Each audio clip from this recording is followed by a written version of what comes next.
పరిశుద్ధ నామమైన దేవుని నామము, ఆ దేవత దేవుని యొక్క పరిశుద్ధ నామానికై క్రీస్తు నామంలో మరి ఆయనకు ప్రేమపూర్వకంగా వందనాలు తెలియజేస్తూ కుడి వచ్చిన అందరికీ క్రీస్తు నామంలో శుభములు వయసులో హల్లెలూయా.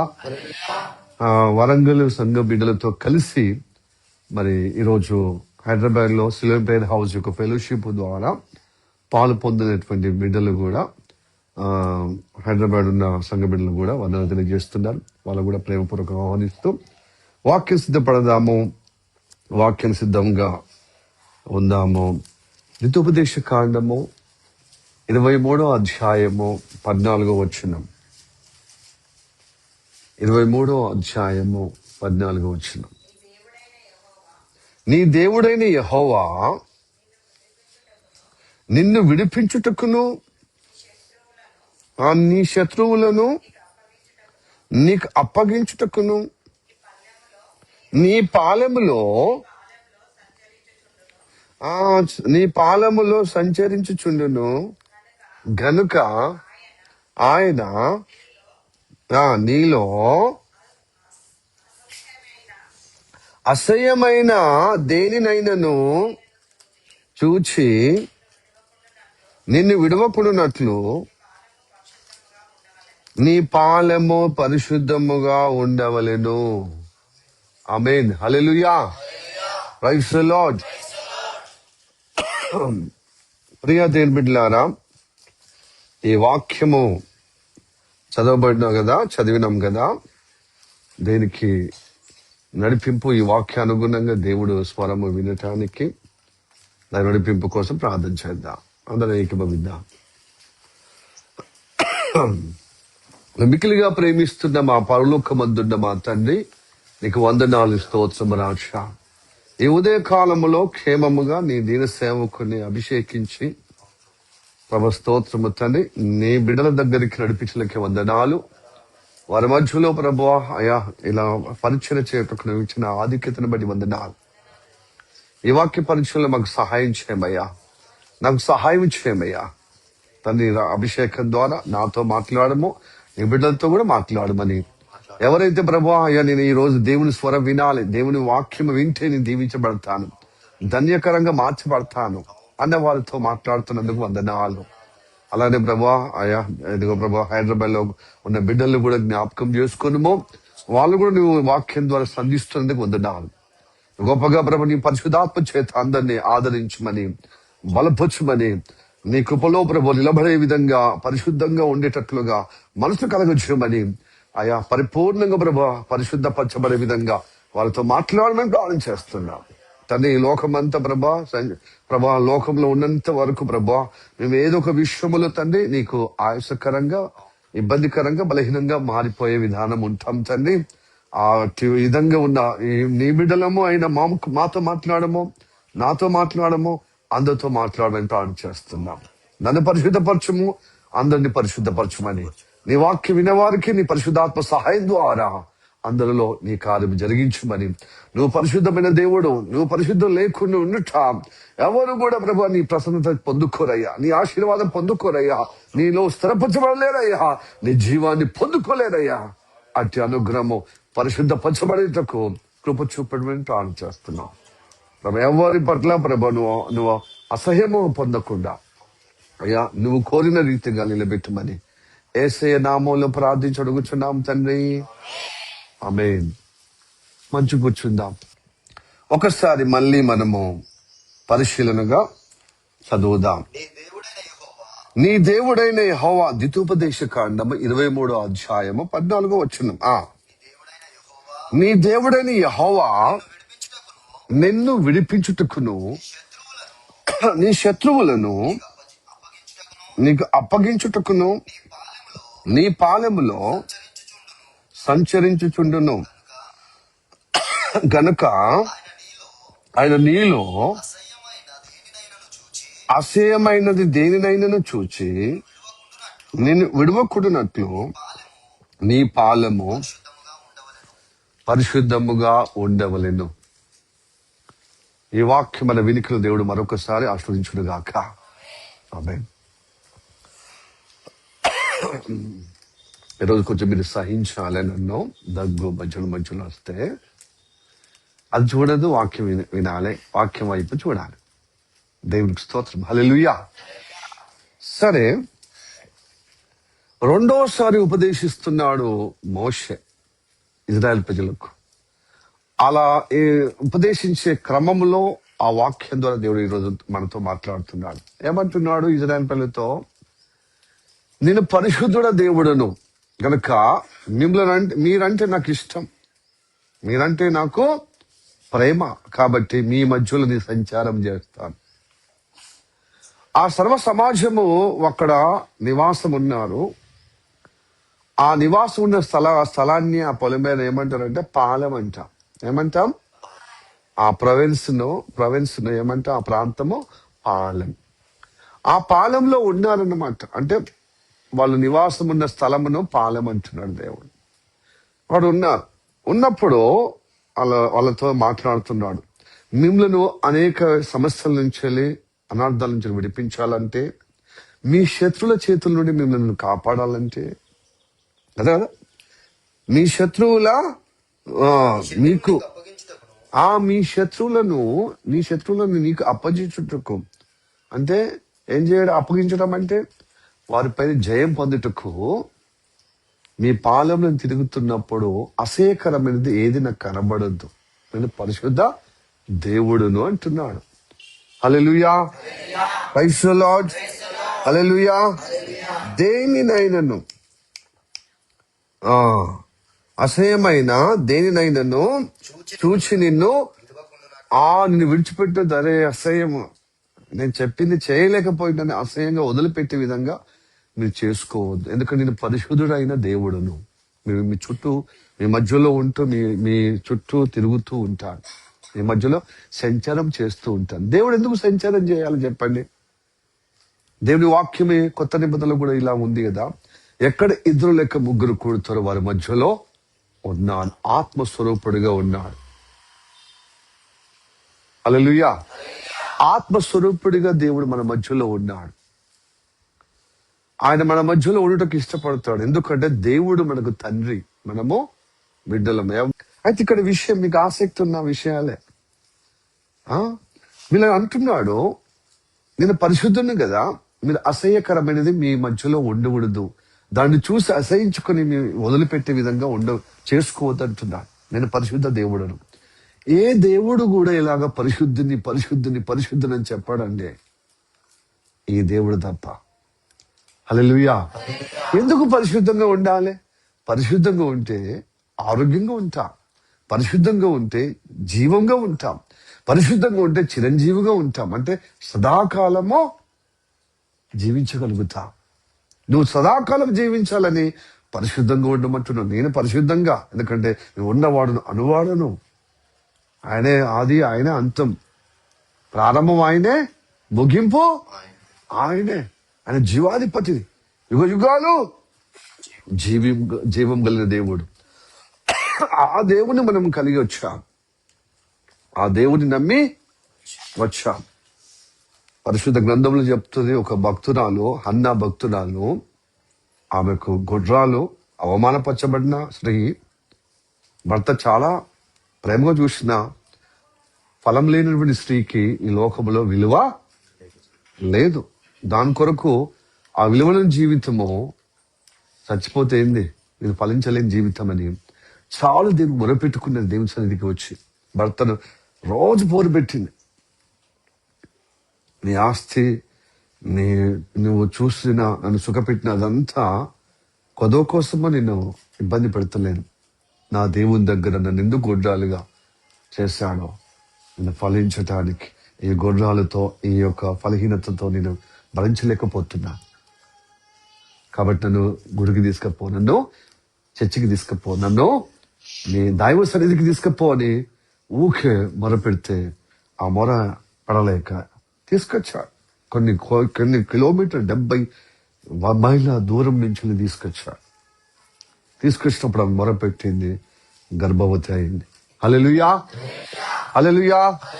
అనేక పర్యాయములు దేవుని సన్నిధికి వచ్చి దేవుడిని అడిగినప్పుడు దేవుడు ఫలం అనుగ్రహించాడు. ఆమె ఫలం అయిన తర్వాత కుమారునికి దేవుడు కనిపించిన తర్వాత ఆ సామ్యలు అప్పుడు దేవుడి వాక్యము పరిశుద్ధాత్మ అభిషేకం ద్వారా మాట్లాడుతున్న మాట ఏమంటుందో చూద్దాం. మొదటి సామ్యలు 2వ అధ్యాయము 2వ వచనం. ఆ దేవుడిని, గొప్ప దేవుడిని ఏమంటుందో చూడండి. మొదటి సామ్యలు 2వ అధ్యాయం 2వ వచనం చదవండి. యెహోవా వంటి పరిశుద్ధ దేవుడు ఒకడును లేడు, నీవు తప్ప ఏ దేవుడును లేడు. హల్లెలూయా, హల్లెలూయా, ప్రైజ్ ది లార్డ్. ఏమంటుంది ప్రవచన అంటే పరిశుద్ధాత్మ అభిషేకం ద్వారా దేవుని కనపరుస్తుంది, విజ్ఞాపన చేస్తుంది. ఏమంటుంది చెప్పండి? యెహోవా వంటి పరిశుద్ధ దేవుడు ఒక్కడు లేడు. దేవతల్లో, దేవుళ్ళు అనే వాళ్ళు చాలా మంది ఉన్నారు, కానీ నిజ దేవుడు, సృష్టికర్త, జీవాధిపతి ఒకరున్నారు. ఆ దేవుడు పరిశుద్ధుడు. యెహోవా వంటి దేవుడు ఏ దేవుడు లేడు. ఈ యెహోవా దేవుడు పరిశుద్ధ దేవుడు తప్ప. ఆయన పరిశుద్ధుడు. నీవు తప్ప మరి ఏ దేవుడు లేడు. మన దేవుని వంటి ఆశ్రయ దుర్గ మేదియు లేదు. హల్లెలూయా. అలాంటి పరిశుద్ధ దేవుని దగ్గర మనం ఆశ్రయించుటకు, ఆయనను ఆశ్రయం పొందుటకు ఆ దేవుడు తప్ప ఏ దేవుడు లేడు. కష్టకాలంలో, నీ శ్రమ కాలంలో, నీకు బాధ కాలంలో, నీకు ఆపద కాలంలో, నీకు ఇబ్బంది కాలంలో ఆయన ఆశ్రయంగా ఉన్నాడు. ఆశ్రయంగా ఉన్నాడు నీకు సహాయం చేయుటకు. ఆయన ఆ గొప్ప దేవుని మనం ఆశ్రయించుటకు ఈ ఉదయకాలం వచ్చా. హల్లెలూయా. ఆ దేవుడి యొక్క మాటలు వింటున్నాము. అయితే ఇంత గొప్ప పరిశుద్ధ దేవుడు కదా, ఈ పరిశుద్ధ దేవుణ్ణి బట్టి మనము పూజిస్తున్నాం. ఊరికనే చేస్తలేమండి, మనము పూజిస్తున్నాం. అసలు ఇజ్రాయెల్ ప్రజలు ఐగుప్తు దేశం నుంచి బయటకు వచ్చిందే పరిశుద్ధంగా ఉండి, ఆయన పరిశుద్ధ మాటల చేత పరిశుద్ధంగా నిలబడి, ఆయన మహిమార్థంగా ఆయన సేవించడానికి సాక్షార్థంగా దేవుడు బయటికి తీసుకొచ్చాడు. మనం ఈ లోకంలో కలగలిసిన ఉన్నాం. ఏదో ఒక దేవతలను, ఏదో ఒక దేవుడిని, లేకపోతే ఏదో ఒక కులమో ఏదో మతంలో ఉన్న మనల్ని ఈ పరిశుద్ధ దేవుడు తన భక్తుల ద్వారా ఎదుగో మనని ఈ లోకం నుంచి వేరు చేసి ఎదుగో దేవుని బిడ్డలంగా నిలబెట్టాడు. హల్లెలూయా. సాక్షులుగా ఉండుటకు, నిత్య జీవానికి వారసులుగా ఉండుటకు. హల్లెలూయా. అయితే ఆ దేవుణ్ణి కూడా కొనియాడారు ఇజ్రాయెల్ ప్రజలు. మోషే, అలాగనే మోషే అక్క అయినటువంటి మిరియాము కూడా దేవుని గణపరిచింది. మోషే గణపరిచాడు, అలాగనే అహరోను గణపరిచాడు. ఆ గణపరిచిన వాక్యములో ఉన్నటువంటి విషయము మరొక వాక్యం తీసుకుందాము. నిర్గమకాండము 15వ అధ్యాయం 11వ వచనం. హల్లెలూయా.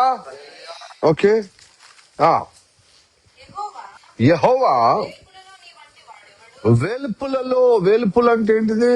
నీ విలవేల్పు అంటారు కదా. విలవేల్పు అంటే ఈ గృహ దేవత, ఇంటి దేవత, దేవతలు అన్నమాట. విలవేల్పు అంటే ఏంటిది? దేవతలు అన్నమాట. చెప్పండి, మళ్ళీ పరిష్కరించి చదవండి. యెహోవా ఆ వేలుపులతో నీ వంటి వాడు అంటే దేవతలలో నీ వంటి వాడు ఎవడు? ఆ పరిశుద్ధతను బట్టి నువ్వు మహానీయుడు. పరిశుద్ధతను బట్టే అన్ని నామాల కంటే పైనామము. హల్లెలూయా.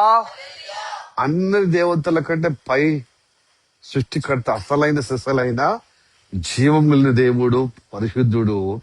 అందుకొరకైన ఘనమైన వాడు మహానీయుడుగా కొనియాడబడుతున్నాడు. హల్లెలూయా. ఆ మహానీయుడిని మనము కలిగి ఉన్నామండి. ఆ దేవుడిని కలిగి ఉన్న, ఆ పరిశుద్ధ దేవుడిని కలిగి ఉన్నాడు. ఆయన పరిశుద్ధతను బట్టి ఆయన మహానీయుడు. అందుకోసమే మహానీయుడిని కలిగి ఉన్నాం. మరి ఆ మహనీయునికి తగినట్టుగా ఆయన పరిశుద్ధుడు కదా, మన పరిశుద్ధుడుగా మనము జీవించటకే ఈరోజు ఈ వాక్యం ద్వారా మనతో మాట్లాడినై ఉన్నాడు. కాబట్టి చెవులు కలిగి చెవులు వెక్కిరించి మన వాక్యం విందాం.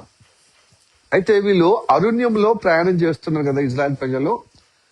వాళ్లకు ఈ విధంగా చెప్తున్నాడు అనమాట, నేను పరిశుద్ధుడను, మీ ప్రాంతం అంతా పరిశుద్ధంగా ఉంచుకోవాలి. మీ ఇల్లు, మీ గుడారాలు, మీ జీవితాలు పరిశుద్ధంగా ఉంచుకోవాలి.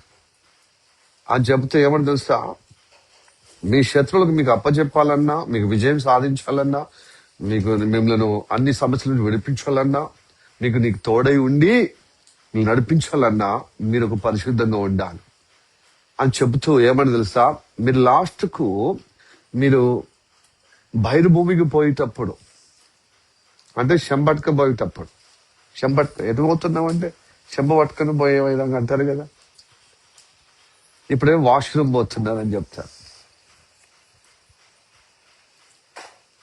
హల్లెలూయా, praise the Lord, hallelujah. Yes, రకరకాల ఇది కూడా బాత్రూమ్ లో కూడా, అంటే వాష్రూమ్, బాత్రూమ్, టాయిలెట్ రకరకాల సందర్భం బట్టి కూడా వాడుతూ ఉంటారు, అది వేరే విషయం. ఇక్కడ విషయం ఏంటంటే వాష్రూమ్, బాత్రూమ్ పోతున్నటువంటి వారితో చెప్తున్నాడు, బహిర్భూమి పోయేటోళ్ళు వాళ్ళు చెప్తున్నారు, మీ మలము అది ఊరికినే జంతువులాగా, పశువులాగా ఊరికినే భూమి పైన వదిలిపెట్టద్దు, మీతో పాటు గసిక తీసుకపోండి. గసిక అని తెలుసా మీకు? వాగులలో ఉంటుంది. ఎడారి ప్రాంతం అంతా ఇసుక ప్రాంతం కదా. గసిక అంటే శంకులు, గసికే, అవి అంటే కొంత లొంద తీసి, ఒక కందకంలాగా తీసి, లేకపోతే ఒక గోతిలాగా తీసి ఆ మలం కప్పి పెట్టండి. ఎందుకంటే అది వాతావరణంలో కలిసి నీకు అనారోగ్య పాలు చేస్తాను. అంత మాత్రమే కాదు, నేను ఆరోగ్యమైన దేవుడిని కనుక మీ మధ్యలో సంచారం చేసినప్పుడు, ఆరోగ్య దేవుడిని కనుక నాకు అసహ్యమైనది అది కనబడుతుంది, మీ మధ్యలో రానేను అంటున్నాడు. హల్లెలూయా. అంత చిన్న సూక్ష్మం కూడా అది మనకి పెద్ద విషయం కాదు.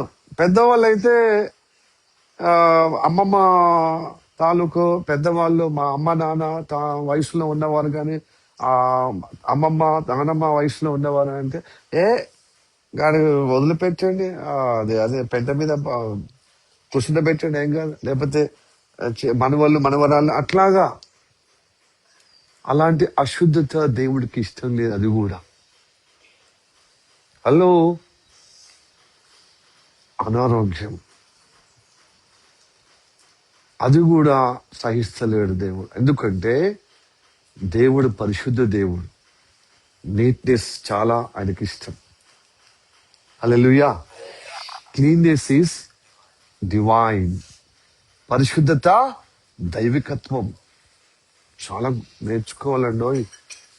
అందుకోసం లోకరీతిగా ఉన్నట్టుగా క్రైస్తవులు ఉండవద్దు. దేవుని యేసయ్య నమ్ముకున్నట్టుగా గడ్డి అంతా జులాయిగా, లేకపోతే అశ్రద్ధగా, అన్యుల్లాగా ఉన్నటువంటి జంగిల్ మంగిలిగా ఉండకూడదు. భౌతికంగా పరిశుభ్రంగా ఉండాలి, బాహ్యమైన రీతిగా కనబడే విధంగా. అలానే అంతరంగంలో కూడా పరిశుద్ధంగా ఉండాలంటున్నాడు దేవుడు. హల్లెలూయా, ప్రైజ్ ది లార్డ్. చూడండి, ఇది ఇజ్రాయెల్ ప్రజలు చెప్తున్నారు, మీరు అరణ్యంలో 40 సంవత్సరాలు సంచారం చేస్తే ఎక్కడ పడితే అక్కడ, అంటే దాదాపు 6 లక్షల మంది పైచీలకు, 6 లక్షల మంది కేవలం యవనస్తులు 20 సంవత్సరాలు మొదలుకొని 50-60 సంవత్సరాల లోపల ఉన్నటువంటి వాళ్ళనే ఒక 6 లక్షల కాలబలం. అంటే వాళ్ళకి స్త్రీలు చూడండి, వృద్ధులు చూడండి, ఇంకా 20 సంవత్సరాల లోపల ఉన్న పిల్లలు చూడండి, అమ్మాయిలు, వీళ్ళందరూ కలుపుకొని 25 లక్షల కంటే ఎక్కువ ఉంటారు కదా. మరి అందరూ ఆయా ప్రాంతం, అక్కడో నెల, అక్కడో సంవత్సరం, అక్కడో 3 నెలలు, అక్కడో 6 నెలలు, అక్కడో 2 సంవత్సరాలు ఉన్న కొద్దీ ఎంత కబ్బులు ఇవ్వాలండి వాళ్ళు. బహిర్భూమికి పోతే, శంపట్టుకొని పోతే, బాత్రూమ్ పోతే, వాళ్ళు ఒక్కలే పోతేనే మస్తు. ఇంటి ముందట ఏదన్నా వృద్ధులు కానీ, లేకపోతే చిన్నపిల్లలు కానీ వాళ్ళు బాత్రూంలో పోలేదు కదా కనుక అని చెప్పి బయట కూర్చున్న చూడు, అదే మనం ఓర్చుకోలేం. అంతమంది అలాగా గసిక తీసుకపోండి. ఒకటి వస్తువు తీసుకపోండి, ఒకటి వస్తువు తీసుకపోండి, పార లాంటిదో, లేకపోతే ఇంకా తోడేది, భూమికి తోడేది, గోతి తీసేది, చిన్నపాటి ఒక వస్తువు తీసుకుపోయి ఇనుప పనిముట్టేది గసిక అన్నాడు బైబిల్లో. హల్లెలూయా. అలా తీసి నీ మనం కప్పి పెట్టారు. ఇప్పుడు ఈగలు ఉండవు. తర్వాత ఆ గాలి ద్వారా వచ్చే చెడు వాసన, ఆ గబ్బు, ఆ దుర్వాసన ఆ ప్రజలకు అంటే తాకదు. పైపెచ్చి పందులు కూడా రావు. ఈ పరిస్థితి ఆ రోజుల్లో క్రీస్తు పూర్వము 15వ శతాబ్దం నుంచి చెప్తున్నాడు దేవుడు. హల్లెలూయా. ఈనాడు కూడా చాలా మట్టుకు ఇంకా అట్లనే ఉన్నారండి. నేను 2000 సంవత్సరము అంటే 25 సంవత్సరాల క్రితము నేను సువార్త పరిచర్యకు మొబైల్ టీంలో నేను 10 మందిలో నేను ఒక సువార్థికుడిగా దేని కృపను బట్టి, ఆయన మహాకృపను బట్టి నేను కూడా వాడబడ్డాను, నడిపించబడ్డాను. ఆయన కృపలో నన్ను నడిపించాడు. అయితే ప్రతి గ్రామానికి పోయేటప్పుడు చూడాలి, గ్రామానికి ముందన్నా మంచిగా అక్కడ కనబడతాయి అన్నమాట. రోడ్డు ఇటుపక్క గ్రామ శివార్లు అన్న, అంటే గ్రామ అవతల అన్న, ఎక్కడ రోడ్డు ఉంటే అక్కడ బదులు పోటీ అన్ని ఇవే. చాలా ఆ మలములు మనుషులు చూడు, ఏమి శుభ్రత లేకుండా, ఇది ఏ కాలమైనా ఈ తోవంటి మొత్తం అంటే ఇది రోడ్డు మీద పోతే తప్ప ఆ రోడ్డు దిగిన తర్వాత అబ్బా మనం నడవలేదు. అలాంటి పరిస్థితి. ఇంకా ఆ ప్రాంతంలో పోతే వాసన చెడు, అంత ఈగలు, పందులు. అలా ఇలాగ పందుల ద్వారా కూడా ఏమైతే తెలుసా, మెదడు వ్యాధులు వస్తాయి. అప్పట్లో మెదడు వ్యాధి అని స్కూల్లో కూడా వచ్చి అవేర్నెస్ చేసి వైద్యులు ఏం చేసేవారు, ఆయుర్వేదిక్ వైద్యులు, BAMS వాళ్ళు వచ్చి ఏం చేసేవారు తెలుసా, అది ఏంటి అవి తెల్ల చిన్న రౌండ్ ఇచ్చేవారు. ఆయుర్వేదిక్ కదా. చిన్న చిన్న చిన్న లిటిల్ బాటిల్లో చాలా బాల్స్ లో, చిన్న చిన్న బాల్స్ లో వైట్ లో ఉండేది. అవి వేసుకుంటే దాన్ని జయించవచ్చు అని. మెదడు వ్యాధులు ఇక్కడ చిన్న పిల్లలే కదా రోడ్డు మీద కూర్చునే విధానం, పందులతో వస్తాయట ఆ వైరస్. ఇలాగ చాలా పరిస్థితి అన్నమాట మానవ జాతికి. అంటే అది భౌతికంగా కూడా చాలా అనారోగ్యం అండి. 15వ శతాబ్దంలో 16వ శతాబ్దం అనుకుంటా, జాన్ వెస్లీ అనే ఒక వ్యక్తి కుండి తయారు చేసాడు. ఆయన కనిపెట్టాడు కుండి. ఇప్పుడు మనం వెస్టర్న్ కుండి అంటాం, అది ఇండియన్ టాయిలెట్ అయినా వెస్టర్న్ టాయిలెట్ అయినా ఆయన కనిపెట్టి, లేకపోతే అంతకు ముందు ఇజ్రాయెల్ ప్రజలతో చెప్పినది పోవడము, భూస్థాపన భూమిలో కలగొట్టడానికి. ఇది చాలా అనారోగ్య పాలు చేస్తుందండి. ఇప్పుడు నేను నువ్వు చర్చగోడలో నేను సేవ చేసేటప్పుడు ఇక్కడ నేను పుప్పలగుట్ట వచ్చాను. అంటే వరంగల్ పుప్పలగుట్టలో, ఇది శివనగర్ పక్కపట్టే కదా, బార్డర్లో కదా. ఆ కార్పొరేట్ నివాసం ఉన్నటువంటి సురేందర్ కార్పొరేట్ అయినా అంతకుముందు నీకు ఐడియా ఉంది కదా, సిపిఐ సంథింగ్. అయితే అది డిప్యూటీ మేనేజర్, బ్యాంక్ మేనేజర్ అనమాట, SBI ముత్తే ఆయన పేరు. వాళ్ళ ఇంట్లో మనం కిరాయి ఉన్నాము. ఆశ్రమం కింద ఉండేది, పైన చర్చ్ నడిచేది. కానీ మొత్తం ఆ సిపిఐ ఇది ఇక్కడ ఉన్నటువంటి ఈ భూభాగం అంతా గవర్నమెంట్ భూభాగం కదా, సిపిఐ జెండా పెట్టడము, కథం గుడిసెలు వేసుకోవడం. ఇప్పుడు ఇందిరమ్మ ఇళ్లతోనే సెట్ అయిపోయింది అనుకో. వాళ్ళందరూ ఇటు వచ్చేవాళ్ళు ఆ బిల్డింగ్ చుట్టూ మొత్తం. ఆ బిల్డింగ్లు ఎవరు ఉంటే వాళ్ళు అనారోగ్య పాలయ్యేవాళ్ళండి. ఆ వాసన, ఆ వాతావరణం అంతా ఇబ్బందిగా ఎఫెక్ట్ ఉండేది. అసలు అక్కడ టోమ్ బ్రదర్ యొక్క సేవకుడైనటువంటి టోమ్ పాస్టర్ ఫ్యామిలీ పిల్లలు కూడా బాగా ఎఫెక్ట్ అయిపోయి నాతో చాలాసార్లు చెప్పారనమాట, పాస్టర్ ఇక్కడ ఉంటే చాలా కష్టం, అనారోగ్య పాలవుతున్నారు పిల్లలండి. ఏంటంటే ఇలాంటి శోధన, నీట్నెస్ లేదు. అదంతా బహిరంగ ప్రాంతం కదా. ఈ వరంగల్లో వేణుమాధవ్ అనే ఒక మిమిక్రీ ఆర్టిస్ట్ కు ఈ స్థలం కేటాయించిన అప్పట్లో. మరి అది మేషుడో లేకపోతే ఆయన స్థలం ఎక్కువ శాతం, 6 ఎకరాలు ఆయన స్థలం ఎక్కువ శాతము ఈ సిపిఐ జెండా వాతి మొత్తము పేద ప్రజలకు అది భూమి ఆక్రమణ అయిపోయింది అన్నట్టుగా చెప్పేవాళ్ళు. మరి అది ఎంతవరకు వాస్తవం మనకు తెలియదు, కానీ అదంతా మైదానం అన్నమాట. అక్కడ దాకా వచ్చేవాళ్ళు ఆ మైదానంలో అందరు కొనుక్కొని, డబ్బు కొనుక్కొని ఇల్లు కట్టేవారు. అప్పుడు అది ఇంటీరియర్ ప్లేస్ లాగానే ఉండే కదా. చివరిలో చాలా చుట్టూరుగా పొద్దుగాలు అయితే చెంపట్టుకుని పోయేవారు అందరు, మగవాళ్ళు ఆడవాళ్ళు అందరు. ఓదికేమో పురుషులు, ఓదికేమో ఆడవాళ్ళలాగా. ఆ బిల్డింగ్ అంటే ఆ కాంపౌండ్ లో బయటకు వచ్చి కాంపౌండ్ సంచరిస్తే ఒక 6 నుంచి ఒక 8 గంటల వరకు మొత్తం వీళ్ళే కనబడుతుంది. అలాంటి పరిస్థితి అన్నమాట.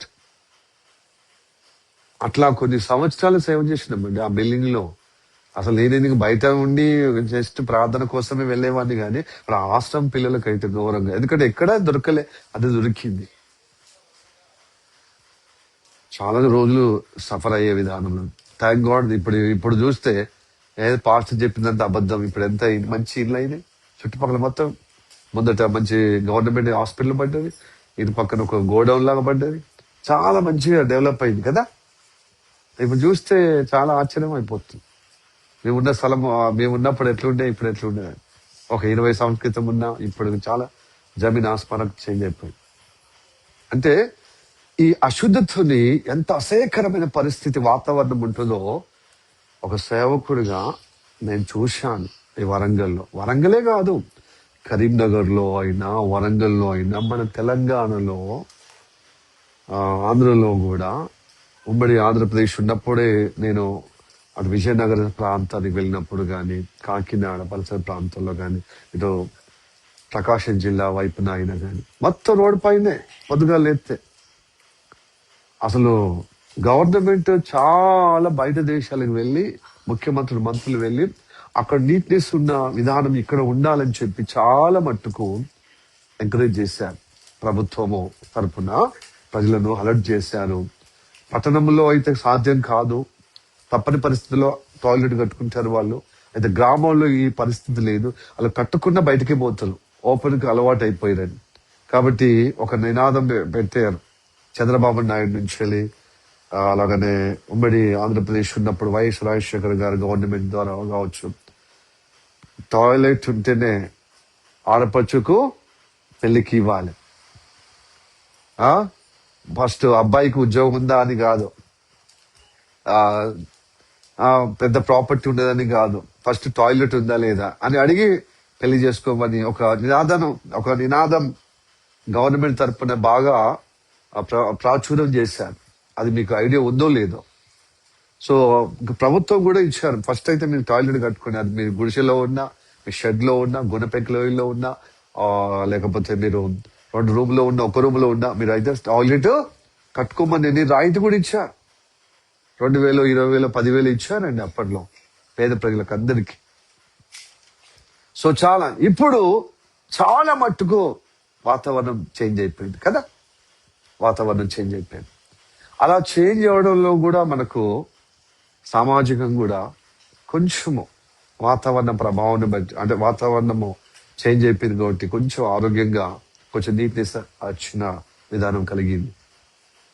లేకపోతే అప్పుడు ఇంకా చాలా భయంకరంగా ఉంది. ఇప్పటికీ పుణ్యక్షేత్రాల్లో వెళ్ళినప్పుడు ముందో వెనుక సదుపాయం, సౌకర్యం లేకపోతే ఇదే వాతావరణం ఉంటుంది. ఆ పుణ్యక్షేత్రం వెళ్ళి మనం చీ అనద్దు, చా అనద్దు, ఇది నీట్నెస్ లేదు అని చెప్పొద్దు అని చెప్తారు. బట్ నీట్నెస్ అది దైవకత్వం అంటే. కానీ ఈ దేవుడు, యెహోవా దేవుడు, బైబిల్ పరిశుద్ధ దేవుడు మాత్రం పరిశుద్ధంగా లేకుండా అసలు ఆయన ఒప్పుకోడు. పరిశుద్ధంగా ఉంటేనే ఇష్టడిగా చేస్తాడు, పరిశుద్ధంగా ఉంటేనే ఆయన దర్శిస్తాడు మనల్ని. హల్లెలూయా, ప్రైజ్ ది లార్డ్, హల్లెలూయా, హల్లెలూయా. అందుకోసం పరిశుద్ధంగా ఉండుటకే మానవాళ్ళు భౌతికంగానే కాకుండా ఆధ్యాత్మికంగా వారి జీవిత యాత్రలో, వారి అంతరంగంలో కూడా పరిశుద్ధతను కోరుకుంటున్నాడు. పరిశుద్ధంగా లేకుండా దేవుని చూచుట అసాధ్యం. పరిశుద్ధంగా ఉన్న వాళ్ళే దైవ దర్శనం చూస్తారని. ఈ భక్తి సాధన మొత్తం పరిశుద్ధంగా ఉండటానికి. కానీ ఈ భక్తులకు అర్థమవుతలేదు. దీక్ష పడతారు, మన దీక్ష కాగానే ప్రతి మతంలో ఈ దుస్థితి ఉంది అనమాట. మతాచారంలో మత భక్తుల్లాగా ఉన్న వాళ్ళు ఏం చేస్తారు, దీక్ష ఉన్నప్పుడే నిష్టగా ఉంటారు, పరిశుద్ధంగా ఉన్నట్టుగా ఉంటారనమాట. దీక్ష కాగానే మళ్ళీ ఎప్పటిలాగానే యథావిధ తదా. ఈవెన్ క్రైస్తవులు కూడా కొంతమంది నామకర్త క్రైస్తవులు ఏంటంటే శ్రమల కాలంలో, ఎండాకాలంలో భస్మ బుధవారం అని మొదలు పెడతారు. ఆ క్రీస్తు బలియాగం అయ్యే వరకు, సిలువలో బలియాగం ఆ దినం వరకు, గుడ్ ఫ్రైడే వరకు 40 రోజులు ఉంటారు నిష్టగా. మళ్ళీ ఏదా విధంగా తదా. కానీ అలాగ దేవుడు కోరుకుంటు ఎప్పుడూ నువ్వు పరిశుద్ధంగానే ఉండాలి. నువ్వెంత పరిశుద్ధంగా ఉంటే అంతకు జీవం పొందుకుంటావు, ఆరోగ్యం పొందుకుంటావు. ఇదిగో నిత్య జీవము దేవుడు నీకు అనుగ్రహిస్తాడు. హల్లెలూయా. అందుకోసం ఆదివారం నడిపించేది ఎందుకు తెలుసా? నేను పరిశుద్ధపరిచే ఆయన జీవులు స్థిరపరచడానికి. ప్రియ దేవుని బిడ్డలారా, అందుకోసమే నీ ఎదలో ఉన్నటువంటి ఏదైనా దీనికి వ్యతిరేకంగా అది తొలగించుకోవాలి. ఎట్లా పడితే అట్లా స్తుతి ఆరాధన చేయటం ఇష్టపడడో దేవుడు, ఇష్టపడడు. కానీ మనుషులు మాత్రము ఇష్టంగా చేస్తున్నారు అదే. ఎందుకంటే మనము పాప శాపంలో పుట్టాము గనుక. పంది స్వభావం, పందికి ఎప్పుడు ఏది ఇష్టం చెప్పండి? దుర్గంధమే ఇష్టం, మోరే ఇష్టం, సెప్టిక్ తాగే ఇష్టం, దుర్గంధమే ఇష్టం. అది ఎంత శుభ్రత కడిగి దాన్ని బాగా స్నానం చేపించి శుభ్రపరిచినా మళ్ళీ ఆ దుర్గంధంలోనికి పోయినట్టుగా పంది స్వభావం లాంటి మానవ జాతిని గొర్రెలుగా నేను పరిశుద్ధపరుస్తున్నాను. హల్లెలూయా, హల్లెలూయా, ప్రైజ్ ది లార్డ్.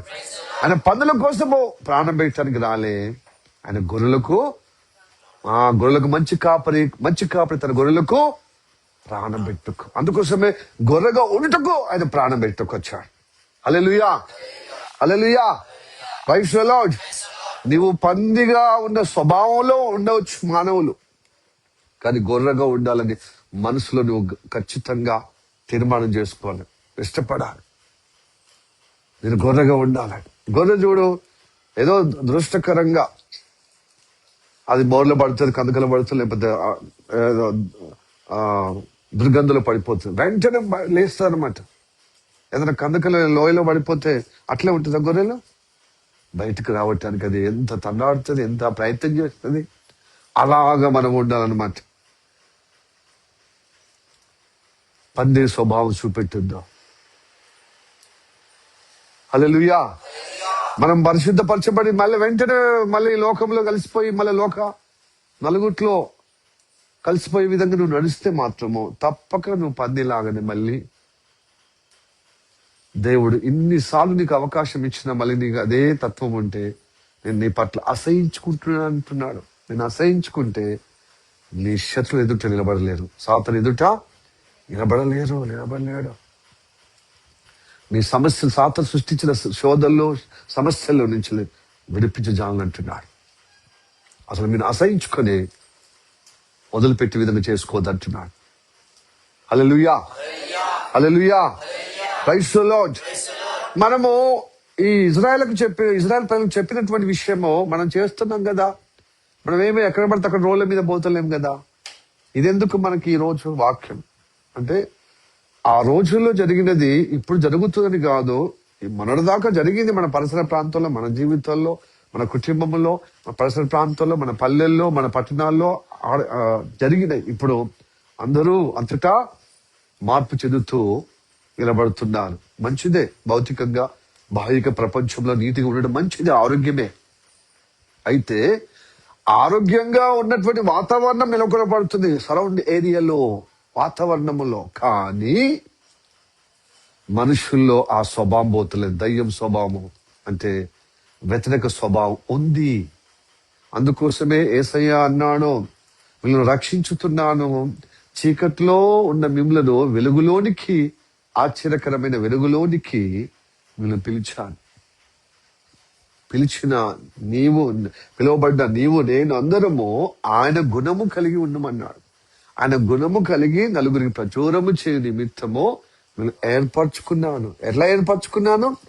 రాజులుగా, యాజక సమూహముగా, పరిశుద్ధ జనంగం. పరిశుద్ధ జనాంగం. ఇక్కడ రాజు అంటే మనకి ఇష్టమే, యాజకులు అంటే కొంచెం కష్టమైన ఇష్టం. ఎందుకంటే యాజకులు అంటే ప్రార్థన చేసేవారు,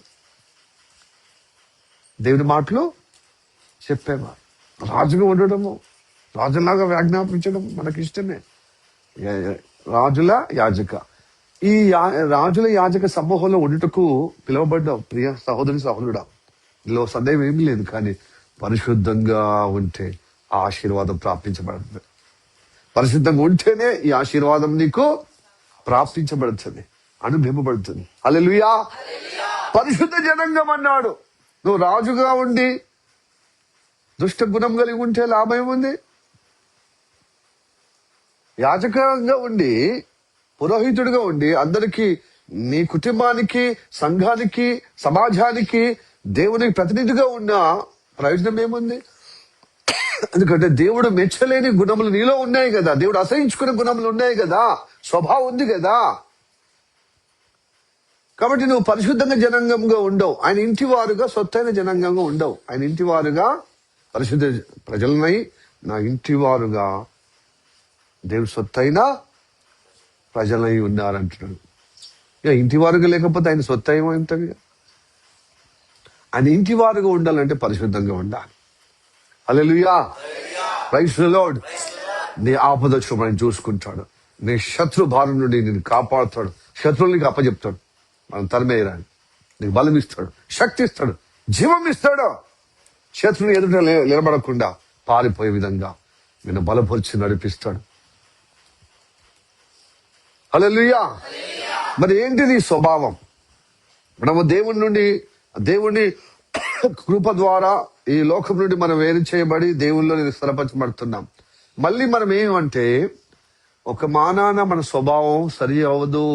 రక్షణ పొందడం వాస్తవమే, దేవునితో అనుబంధం కలిగి ఉండడం వాస్తవమే. కానీ మన గుణాలు, దుర్గుణాలు పొరచూపుతా ఉంటాయి. పాత గుణాలు, రోత గుణాలు, గర్వం అనే రోత గుణము, దుష్టత్వము, అబద్ధము, ఇంకా పాపం అనే గుణము, ఇంకా దేవుడు చెప్పింది చేయకుండా చెప్పని అద్దనే మన జీవితంలో వస్తాయి. ఎందుకంటే లోకమంతటా అదే ఉంది.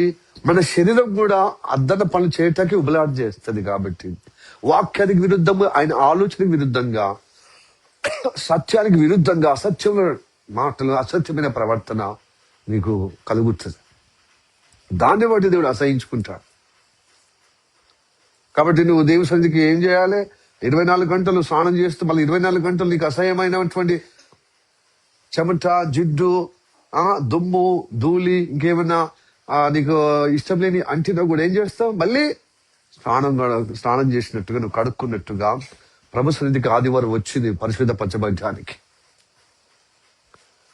హల్లెలూయా. హల్లెలూయా.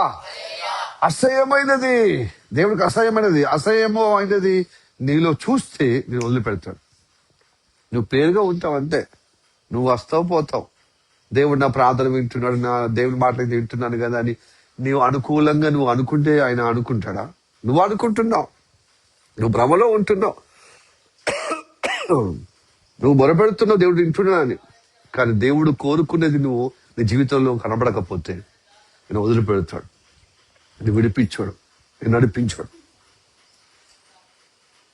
హల్లెలూయా. హల్లెలూయా. ఎందుకంటే ఆయన పరిశుద్ధ పరిచయానికి వచ్చాడు. ఆయన పరిశుద్ధ దేవుడు,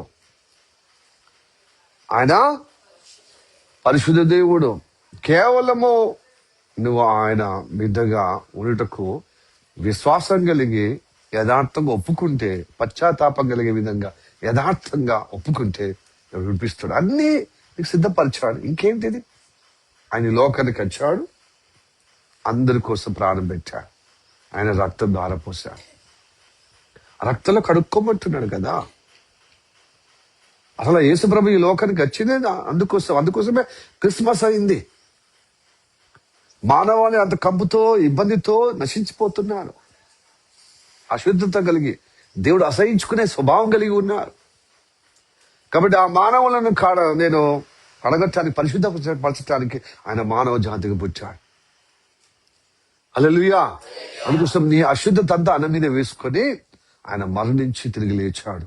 అంటే ఆ అశుద్ధతను బట్టి మరణాన్ని బట్టే నిత్య నాశనమైన నరకం అన్నమాట.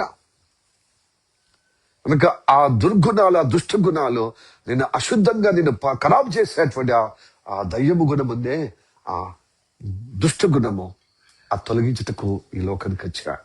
అప్పుడే క్రిస్మస్.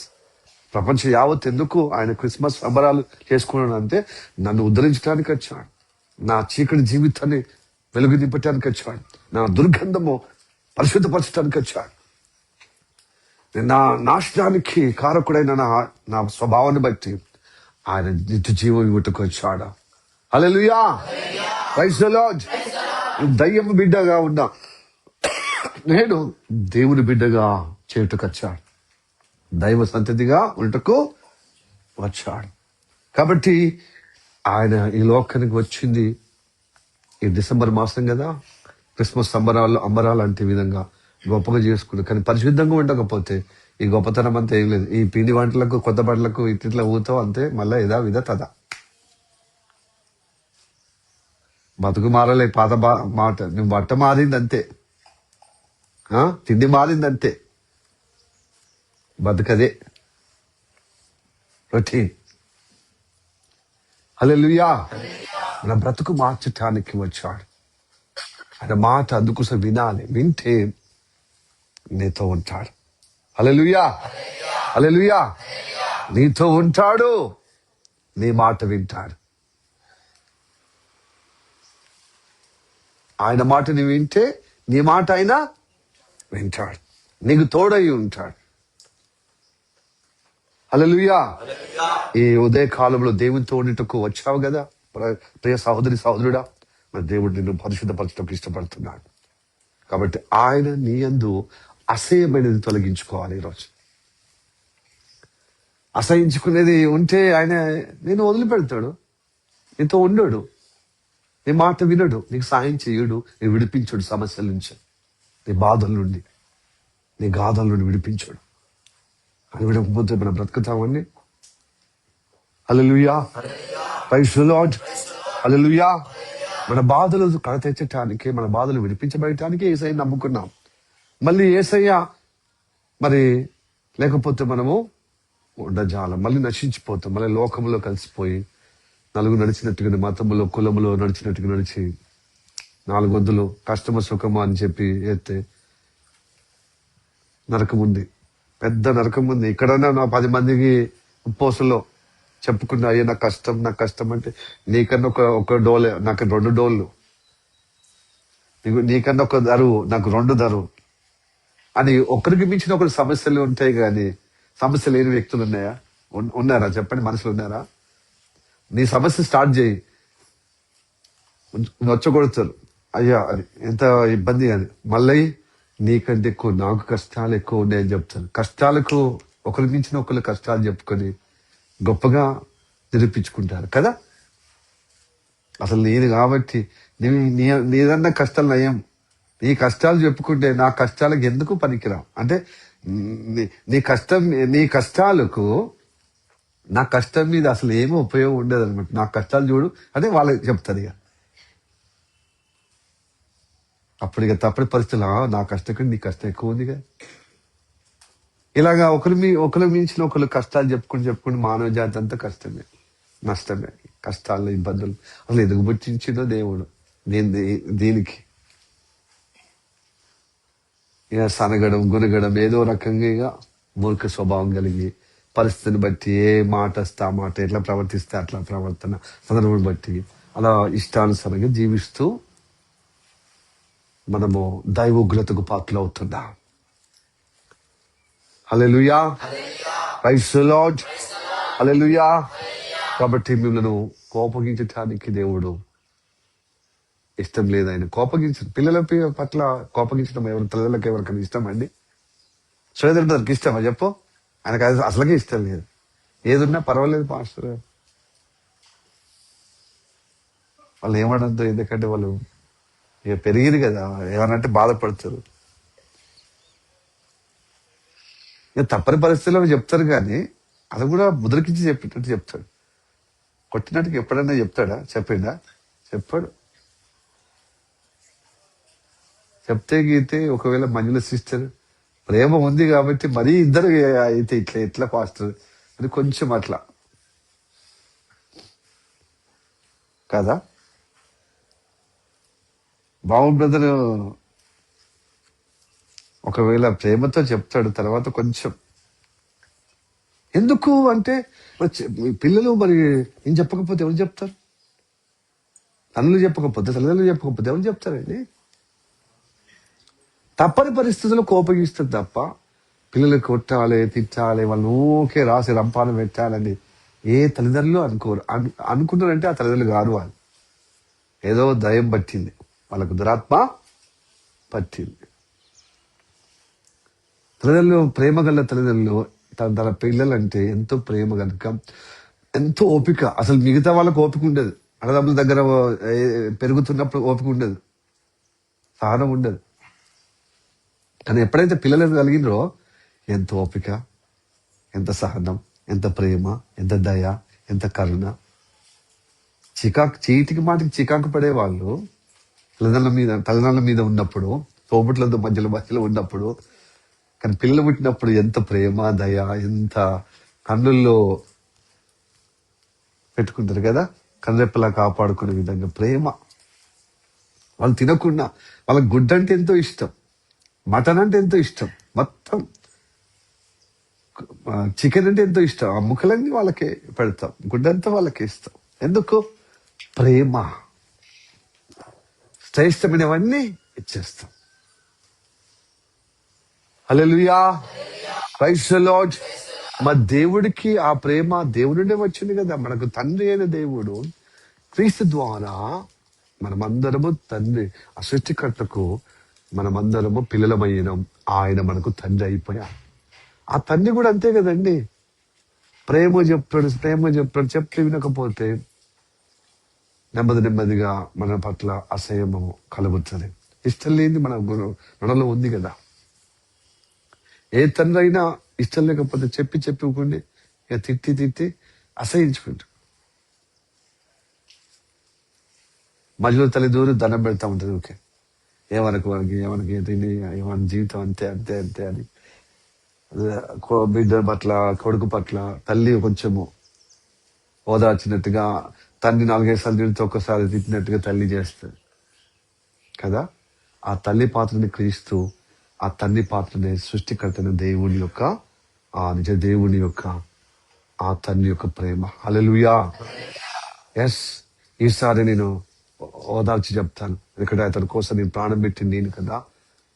కాబట్టి తన దేవుడా, అతను నేను కాపాడుటకు 1 సంవత్సరం, ఇంకో నెల, ఇంకో రోజు, ఇంకో వారం, ఇట్లాగా చదువుతున్నాడు యేసు ప్రభు నీ కోసం, నా కోసం. హల్లెలూయా, ప్రైజ్ ది లార్డ్. తండ్రి ఉగ్రత, ఆ తండ్రి యొక్క అసహ్యము, తండ్రి యొక్క కోపము ఆయన భరించి సహించాడు. అందుకోసం యేసు ప్రభు మన కోసము అసహింపబడ్డాడు, ఈ సమాజానికి, కులానికి, మతానికి. ఇప్పటికీ యేసయ్య అంటే కులము, ఆ కులము పనికిరాని కులమన్నా, నిమ్మ కులస్తులైన, పేద వర్గానికి చెందినటువంటి కులస్తులైనా,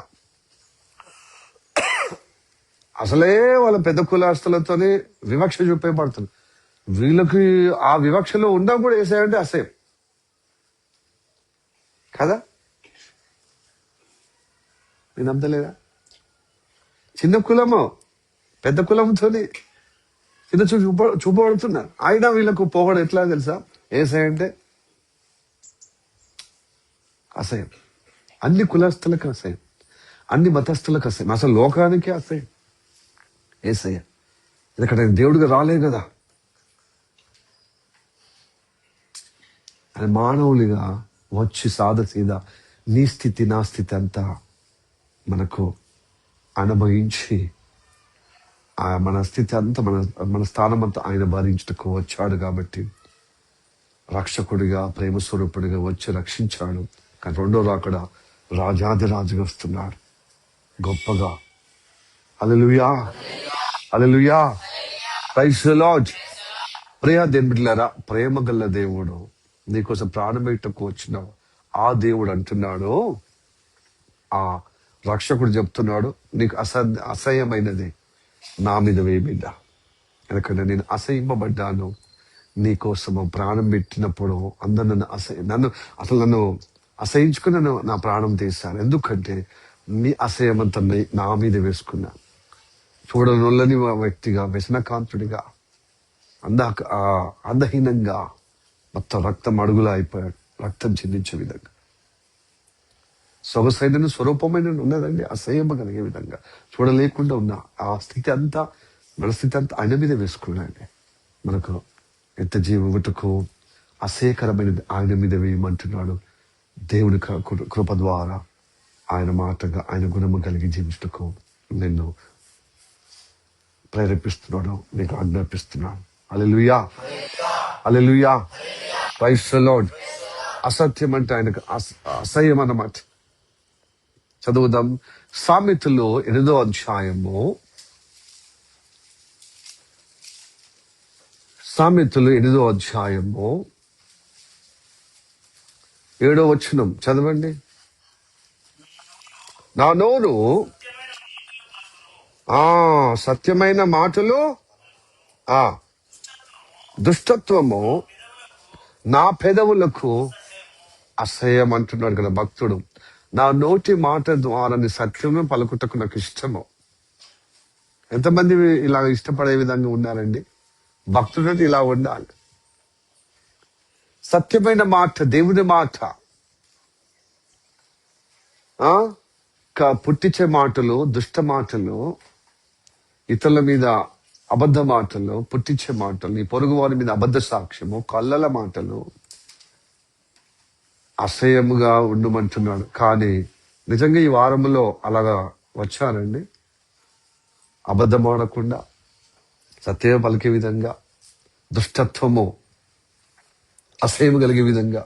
దుష్టత్వం అంటే అసహ్యమే, కానీ ఆ దుష్టము మనకు తెలియకుండా సందర్భోచితంగా, అనాలోచితంగా, లేకపోతే మనకు తెలిసి కూడా కర్మ అంటే ఏంటిది, ఏం చేసింది, లోక ప్రభావం అదే ఉంది, శరీరం కూడా అట్లనే ఉంది. అదుపు లేకుండా ఏమవుతుంది తెలుసా? ఎంత ఓర్చుకుని ఎక్కడో కాడ దుష్టత్వం మన ద్వారా తొంగి చూస్తుంది. అప్పుడు మళ్ళీ మనం ఏమైపోతున్నాం? దేవుని దృష్టికి అసహ్యం అయిపోతాం. అసహించటానికే దేవుడు మనల్ని రక్షించింది. ప్రేమించబడటానికి మనం పిలువబడ్డాం, రక్షింపబడుతున్నాం. హల్లెలూయా. మరి ఆయన ప్రేమలో ఉండాలి కదా. ఈ అసహ్యం ఎవరు చెప్పారు?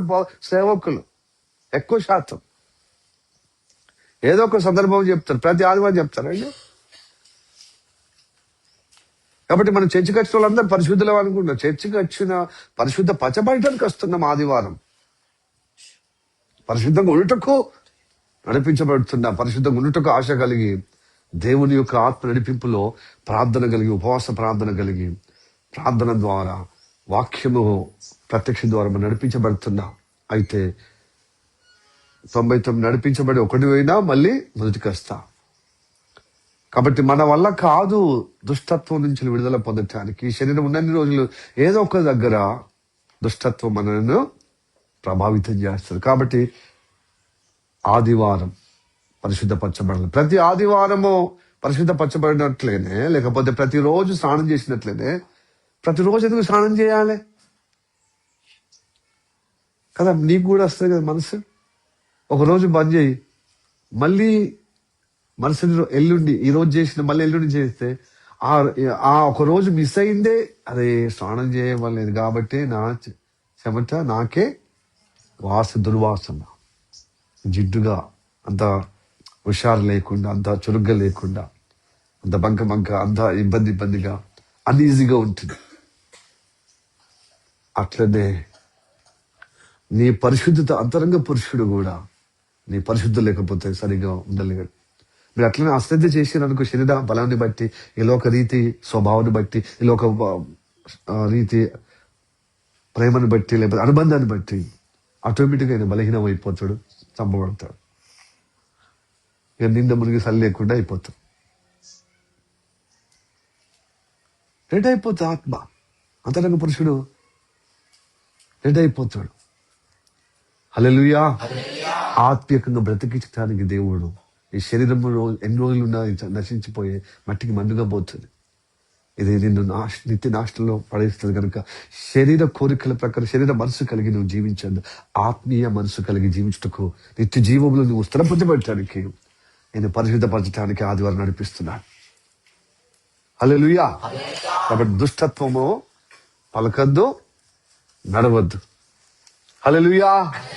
సత్యము, దేవుని వాక్యం సత్యంలో స్థిరపరచబడాలి, సత్యమే పలకాలి. సత్య సంబంధులం కదా మనము. వాక్యమే సత్యం, సత్యములో మనము ప్రతిష్ఠింపబడ్డాం. నీ వాక్యమే సత్యము. సత్యములు వీళ్ళందరినీ ప్రతిష్ఠ చేయుటకు గెత్సేమనే తోటలో ప్రార్థన చేసింది యేసుప్రభు. ఆ రోజు ప్రార్థన చేసినంత ఆయన మళ్ళీ రెండో అక్కడ వరకు అదే ప్రార్థన ఫలము భక్తులు కనబడాలి. హల్లెలూయా. ఎవరిలో ఆ భక్తుల్లో కనబడుతుందో వారిని తీసుకుపోవటానికి వస్తున్నాడు యేసయ్య, అందరినీ కాదు. ఆ గెత్సేమనే తోటలో ఆ ప్రార్థన నా ప్రార్థనగా ఉండాలి, ఆయన ప్రార్థించే విధంగా నా జీవిత నెరవేర్పు కలిగి ఉండాలని ఎవరైతే భక్తి సాధన కలిగి ఉంటున్నారో, అదే ఆలాపన, అదే కోరిక, అదే ఆశతో వాక్యము సత్యములు నేను ప్రతిష్ఠ చేయాలి. దేవుని బిడ్డగా నేను స్థిరపరచబడాలి, అంకితం కావాలి. నేను ఆయనకు నేను అనుబంధం కలిగి ఉండాలి, అంతే. హల్లెలూయా. మనం పొరపాటు మనుషులం కదా, అంటే ఆ పొరపాటుకు ఆ అసేకైన కార్యాలు మాట ద్వారా, క్రియల ద్వారా, ఆలోచన ద్వారా ఆదివారం వచ్చి పరిశుద్ధపరచబడటానికి వస్తున్నాం. మరి ప్రతిదినము కావాలి, ప్రతిదినము చేయాలి, ఒంటరిగా ఏకాంతంగా. కానీ ఆదివారం మాత్రము పరిశుద్ధంగా పరచబడాలి తప్పక. ఎందుకంటే ప్రభు శరీరములో, ప్రభు రొట్టెనే ప్రభు శరీరంలో, ద్రాక్షరసం అనే ప్రభు రక్తంలో పాలు పొందుతున్నాం కాబట్టి, పాలు పొందాలి కాబట్టి. హల్లెలూయా. Praise the Lord. మరొక మాట, కీర్తన 5వ కీర్తన 4-5 వచనాలు చదవండి. నువ్వు దుష్టత్వుడు చూసి ఆనందించు దేవుడు కావు, చెడుతనమునకు నీ యొద్ద చోటు లేదు. దాంభికులు నీ సన్నిధిని నిలవలేరు. ఆ పాపం చేయవారందరూ నీకు అసహ్యులు. అంటే దాంభికులు అంటే ఏంటి తెలుసా? గొప్పలు చెప్పేవాళ్ళు, పెద్దరికంగా గొప్పలు చెప్పేవాళ్ళు అన్నమాట దాంభికులు. నీ చోటు లేదు నీ దగ్గర. ప్లస్ ఆ పాపం చేయవారు, దేవుని మాట వినకపోవడమే, దేవుని మాట ప్రకారంగా ప్రవర్తించకపోవడమే పాపము. అలాంటి ప్రవర్తించే వారిని అసహించుకుంటున్నాను. హల్లెలూయా. Praise the Lord. ప్రారంభంలో ఉన్నప్పుడు నీకు ఏముండదు, తల్లిదండ్రులు అసహ్యమైన కొన్ని స్వభావం ఉన్నా కూడా నిన్ను అన్నం పెట్టారా, నీకు పోషించారా, నీకు సాయం చేయరా? చేస్తున్నాడు అట్లనే దేవుడు. కానీ మనస్ఫూర్తిగా మాత్రం నీకు అసహ్యమైన కొన్ని ఉన్నాయి, అవి తొలగిస్తే ఇంకా నీ మీద ప్రేమ పుట్టుకొస్తుంది, నీ పట్ల ఇంకా సంతోషం కలుగుతుంది. అందుకోసమే ఫస్ట్ లో ఏముంది అక్కడ 4వ వచనంలో, 5వ కీర్తన 4వ వచనంలో ఏముంది? నువ్వు దుష్టత్వం చూసి ఆనందించే దేవుడవు.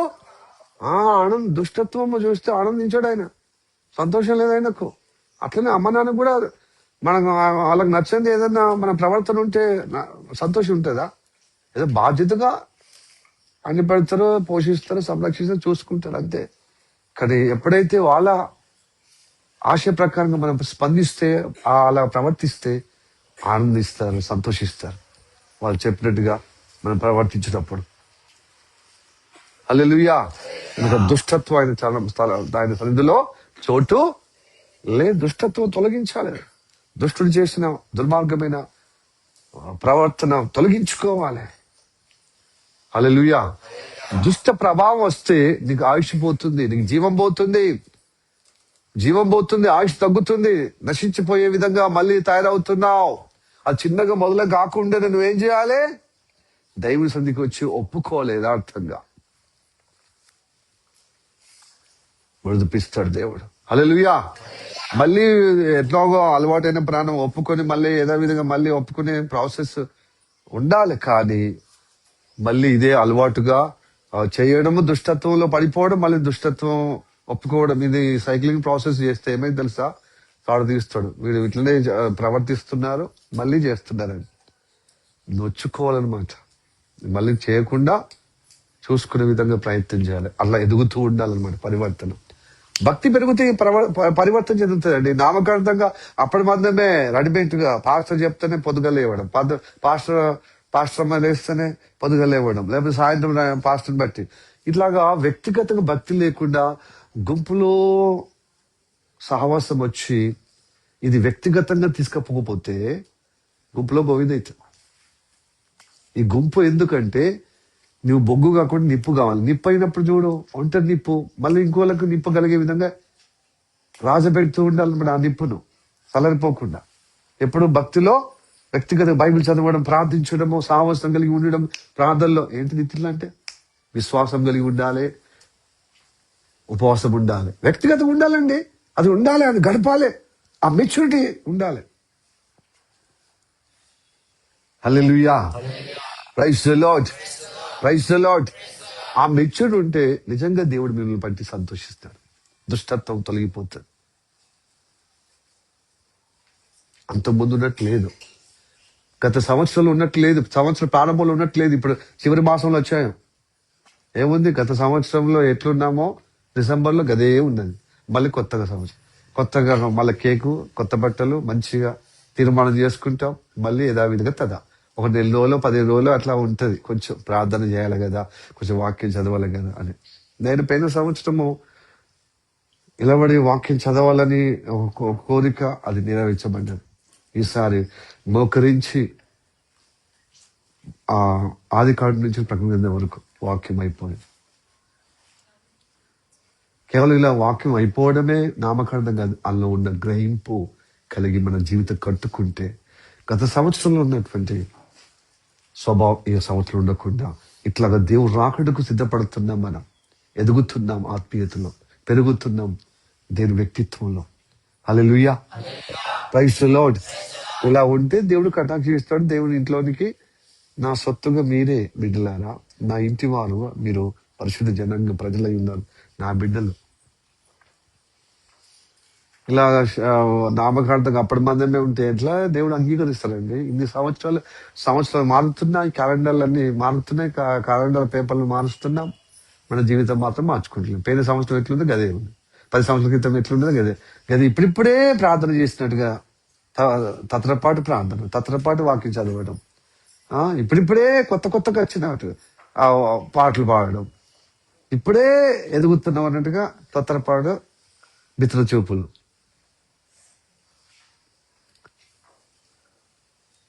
ఏంటిదండి ఇలా ఎదుగుతున్నామా చెప్పండి? ఇప్పుడు నీ కడుపులో పుట్టిన పిల్లలు ఇట్లా ఉంటే మీకు ఎంత శోకం ఉంటుందండి, ఎంత దుఃఖం ఉంటుంది. ఇటువంటి పిల్లలు ఇచ్చాడు ఎందుకు దేవుడు? అవమానకరంగా ఉన్నాను, నాకు ఘోరంగా ఇబ్బందికరంగా ఉన్నాను, నా ఎదగలేనటువంటి ఆ వయసుకు తగ్గ మాట లేదు, వయసుకు తగ్గ పని లేదు, వయసుకు తగ్గ ప్రవర్తన లేదు, అవయవాలు ఎదుగుతలేవు అంటే ఎంత ఇబ్బంది. ఈ ఇబ్బంది కోసమే కొంతమందిని అంగవైకులను పుట్టిస్తున్న దేవుడు. మీరు కూడా ఇలాగ అంగవైకులు ఉన్నారా బాబు? ఎంత రోజుకి ఎంత మానసికంగా ఎంత బాధపడుతున్నాను. నా బిడ్డలు కన్నాను కానీ వాళ్ళు ఎదుగుతలేరు. ఇదిగో వాళ్ళేమో శారీరకంగా అంగవైకులు కనబడితే ఇది ఆత్మీయంగా అంగవైకులు ఉన్నారు. ఇంత తింటాము కానీ వాక్యము ఇంత సమయం దేవుడు కేటాయించాం. అదేంటిదో మరి.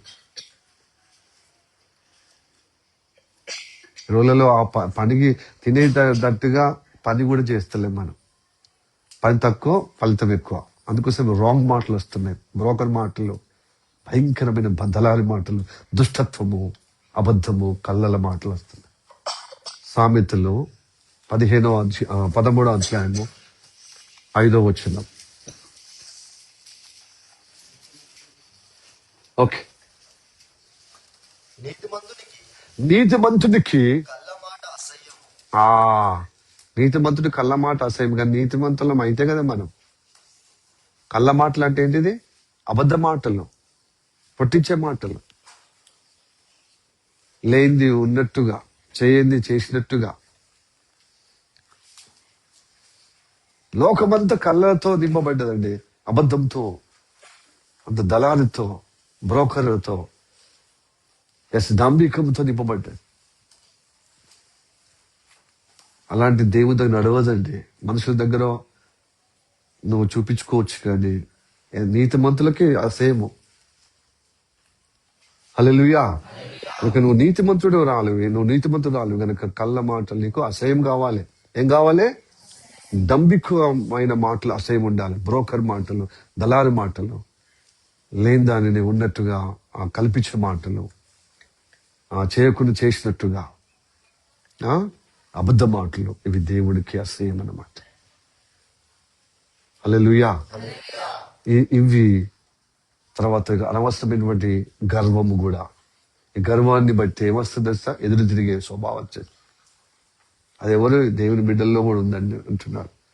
ఆమోసు గ్రంథము 6వ అధ్యాయం 7వ వచనం. ఆమోస్. కాబట్టి మూడో లైన్, యాకోబు సంతతి అని. ఆమోసు 6వ అధ్యాయము 7వ వచనములో 3వ లైన్. యాకోబు 7వ వచనం, 6వ అధ్యాయము 7వ వచనములో 3వ లైన్. యాకోబు సంతతి వారికి ఉన్న గర్వము నాకు అసహ్యం. ఇదుడు యాకోబు ఎవరో దేవుని భక్తుడే. వారి సంతతిని బట్టి వాళ్ళ గర్వము అనేది అంటున్నాడు. ఆమోస కాలంలో యాకోబు సంతతి వారికి గర్వం వచ్చేసింది. ఎదురు తిరిగే స్వభావం. గర్వం అంటే ఎదిరించే స్వభావం అన్నమాట. సాతాన్ గర్వం వచ్చేసి ఎదిరించే స్వభావం. నీతిమంతుల మీద, లేకపోతే బోధకుల మీద, లేకపోతే దేవుడి మాట మీద. హల్లెలూయా. అసహించుకుంటున్నాడు దేవుడు గర్వం. తొలగించుకోవాలి. మనం వచ్చింది గర్వము, ఎదిరించే స్వభావం. గర్వం అంటే ఏంటిది? ఎదిరించే స్వభావం. మనకేముంటుంది గర్వము? ఈ లోకరీతిగా ఉన్న బలగాన్ని బట్టి, కులాన్ని బట్టి, అందాన్ని బట్టి, ఆస్తిపాస్తులను బట్టి, మనం చేయి తిరుగుతున్నప్పుడు, మనం చేసే దాంట్లో ఉన్నప్పుడు, అట్లా కాదు ఇట్లా అని ఎవరైనా మనం సరి చేస్తే మనకు ఇష్టం ఉన్న వరకు ఓకే అంటాం. తర్వాత కొంచెం ఇది నా వల్ల అంటే నేను చేయటానికి నాకు ఇష్టం లేనప్పుడు ఏం చేస్తాను? ఆ మంచి మాట చెప్పే వాళ్ళ మీదనే ఎదురు తిరిగే స్వభావం అయితే. మేమేంది బాగా చెప్పేది? బాధలు ఉన్నప్పుడు ఒప్పుకుంటాం. కొంచెం చేయి తిరిగి కొంచెం బాగుపడిన తర్వాత ఉద్యోగము, లేకపోతే ఆస్తిపాస్తులు, లేకపోతే వ్యాపారము, లేకపోతే 4 రాళ్ళు సంపాదించే హోదా చేసినప్పుడు గర్వం అవుతుంది. అది అసహ్యం. అది తొలగించుకోవాలి. ఇవన్నీ చాలా ఉన్నాయి. ఇప్పటికే సమయం పోయింది. అయితే ఈ అసహ్యము వివిధ దుష్ట స్వభావం ద్వారా మనకు బయటపడే విధంగా ఉన్న కొద్ది అసహించుకుని, ఈ అసహ్యకులు దేవుని గ్రంథములో కనబడరట, దేవుని రాజ్యంలో ప్రవేశించారట. ప్రకటన గ్రంథము చదువుదాం ఇప్పుడు. ఇక లాస్ట్ అయిపోయింది. ఇలాంటి అసహ్యులు అందరూ దేవుని రాజ్యానికి వారసులు కాదట, ప్రవేశించారట. ప్రకటన 21వ అధ్యాయము 27వ వచనం.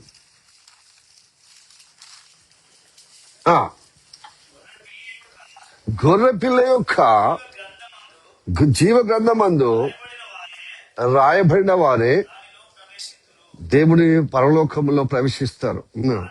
కానీ నిషిద్ధమైనది ఏదైనాను, అసహ్యమైన దానిని, అబద్ధమైన దానిని జరిగించువాడు అయినను దానిలోనికి పరలోకులు దేవుని నివాస స్థలంలో ప్రవేశింపనే. నిషిద్ధమైనది, అసహ్యమైనది, అబద్ధమైనది. ప్రియ దేవులారా, మోసపోవద్దు. నేను మీకు వ్యక్తిగతంగా మీకు వ్యతిరేకంగా చెప్తలేను, వ్యక్తిగతంగా ఎత్తి చూపించే విధం కాదు. నాకు నేను చెప్పుకుంటూ మీకు తెలియజేస్తున్నా. అయ్యా దేవుని బిడ్డలారా, అసహించబడద్దు. దేవుడు మనం ప్రేమించాడు, రక్షించాడు. మన భక్తిలో అసహ్యకరమైనది యావత్ తొలగించి దేవునికి దగ్గర కావాలి. దేవుడు ఇష్టం లేనిది తొలగించాలి. హల్లెలూయా. అక్కడ నీకు ప్రాణపదంగా ప్రేమించి నీకు నిత్య జీవం ఇస్తున్నాడు కదా. నేను పరలోక రాజ్యం తీసుకుపోతున్నాడు. ఈ బాధలు ఇబ్బందుల నుండి లోకం నుంచి వెళ్ళి తొలగించి అక్కడ తీసుకుపోవటానికి నేను సిద్ధపరుస్తున్నా. కాబట్టి అసహ్యకరమైన పరిస్థితి తొలగించుకుందా. హల్లెలూయా. Praise the Lord. అక్కడ దేవుడు నీతో నాతో సంచరించటకు, నీతో ఉండటానికి ఇష్టపడుతున్నాడు, నీ ఇంట్లో ఉండటానికి ఇష్టపడుతున్నాడు, నీతో రావటానికి ఇష్టపడుతున్నాడు, నీతో తోడుండటానికి ఇష్టపడుతున్నాడు. మరి ఆయనకు అసహ్యమైనది ఉంటే ఉంటాడా? ఏ స్నేహితుడైనా మనకు అసహ్యమైనది ఉంటే స్నేహం చేస్తాడా? సోపద కూడతాడా? లేకపోతే ప్రేమ కలిగి ఉంటాడా మనతో? ఉండదు. కాబట్టి ఆ తండ్రి ప్రేమగల తండ్రి ఆయనకు మనకు ప్రాణధారంగా మనం ప్రేమించేవాడు. ఆయన ప్రాణమే దారపోసేవాడు. నిన్ను అసహించుకోవద్దు. కనుక అసహించుకోకుండా ఉండటకే ముందు చెప్తున్నాడు అనమాట. నీలో ఉన్న ఆ దుష్టత్వం తొలగించి బిడ్డ. గర్వము గాని, ఆ కళ్ళల మాటలు గాని, ఆ దంభికమైన విషయం గాని నీ నుండి తొలగించు బిడ్డ. దుష్టత్వము నా దగ్గర చోట్లేదు బిడ్డ. నేను ఆనందించే దేవుడు కాదు. కనుక పాపం అనే తత్వం తొలగించుకోండి. నేను ప్రేమిస్తున్నాను కాబట్టి నీకు తెలియజేస్తున్నాను బిడ్డ. అసేమైన దానిని నీకు దూరం అయిపోతా. అదే ఇజ్రాయెల్ ప్రజలతో చెప్తున్నా, మీకు సంచరిస్తున్నాను మీరు విడిపించడానికి మీ పాలెంలో. కానీ అసహ్యమైనది కనబడితే వదిలిపెట్టిపోతా. శత్రులకు అప్పచెప్పబడతారు. మీరు మీ సమస్యలు మీరే వదిలిపెట్టబడితే ఘోరంగా పరిస్థితి ఉంటుంది. కాబట్టి దేవుడిని మనం వెంబడిస్తున్నాం. ఈ లోకం నుంచి, ఈ కులం నుండి, ఈ మతం నుండి వేరే మనని గొప్పగా నడిపిస్తున్నాడు. మార్గ మధ్యలో వదిలిపెట్టే విధంగా చేసుకోవద్దు. మనం దేవుని మాట చివరి వరకు వినాలి. హల్లెలూయా. ఈ లోకంలో ఉన్నంత వరకు దేవుని మాట, ఎందుకంటే భూమి ఆకాశం గతించినా ఆయన మాట గతించదు. ఆయన మాట పరిశుద్ధమైనది.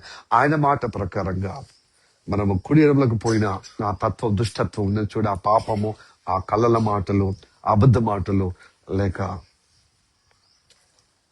అసహ్యకరమైన ప్రవర్తన ఉంది చూడు, దేవుడు అయితే ఇష్టపడతలేడు. అది తొలగించుకుందా. దేవుడికి స్తోత్రం. హల్లెలూయా. ఎదుటి వ్యక్తులకు సత్యమే చెప్పాలి. సత్యాన్ని ఖరాబు చేసే మనం కళ్ళ మాటలు మాట్లాడద్దు.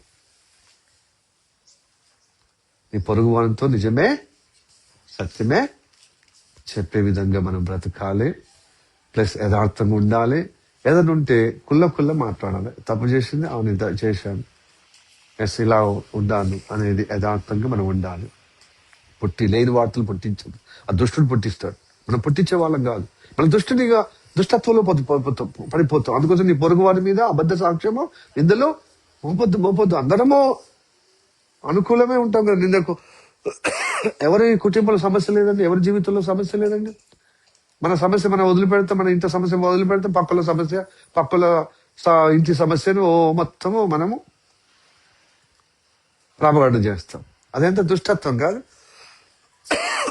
వాడు సరిచేయడు, చేసుకోడు, కానీ ఊకే తప్పు పడతాడు. వాడు తప్పులో ఉండి. అట్లనే మనం అట్లా ఉండవద్దు. మనం సరి చేసుకుంటూ అవసరమైతే సరి చేసే విధంగా మాట్లాడాలి. వినకపోతే వదిలిపెట్టాలి. దేనికి అప్పచెప్పి ప్రార్థించాలి. Hallelujah. Praise the Lord. Hallelujah. మనమే ద్వేషిస్తాం మనకి ఇష్టమైన వాళ్ళ మనం మాట వినకపోతే. మరి దేవుడు ద్వేషించాడా? అసహించుకోడా? కాబట్టి దేవునికి లోబడదాం. మన శరీరం, ప్రాణమాత్మ అప్పచెప్పుతూ అసహ్యకరమైనదంతా తొలగించబడి దేవునితో అనుబంధముగా దేవుడు మనకు తోడై ఉండి అన్ని విధాలుగా ఆదుకునే విధంగా, సమస్యలను విడిపించే విధంగా, మనకు తోడై మనం నడిపించే విధంగా మనము కృపలో స్థిరపరచుటకు దేవునికి అప్పచెప్పుకుందాం. రండి, ఈ వాక్కుల చేత దేవుడు మనల్ని ఆశీర్వదించును గాక. ఆమేన్. ప్రార్థన చేసుకుందాం. అందరు మోకరించి, సర్వశక్తిమంతుడా నీకు వందనాలు, స్తోత్రం రాజా. ప్రభు నీ సేవకుని మరుగుపరుచుకొని నాతో మా అందరితో మాట్లాడిన మాటలను బట్టి వందనాలు తండ్రి.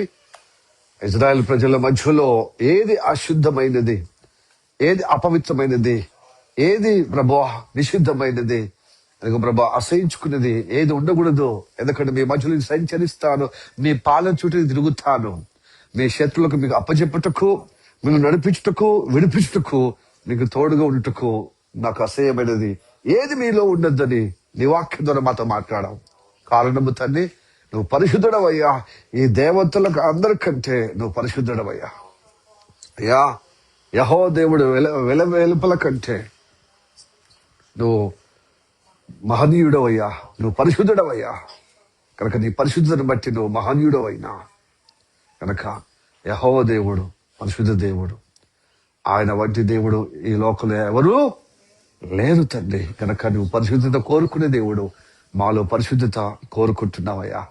అయితే నీకు అసహ్యకరమైనది ఏదైతే ప్రభా మా జీవితంలో ఉందో, ఆ అసహ్యకరమైనది, ఆ అబద్ధమైన, అదిగో ప్రభా దుష్టత్వమైన, పాపమైన, ధార్మికమైనటువంటి జీవితమైన తండ్రి, అదిగో ప్రభా స్తోత్రము తండ్రి, అలాగనే కళ్ళలో విషయమైన వాటన్నింటి నుండి విడిపించమంటే ఆలోచిస్తున్నాం.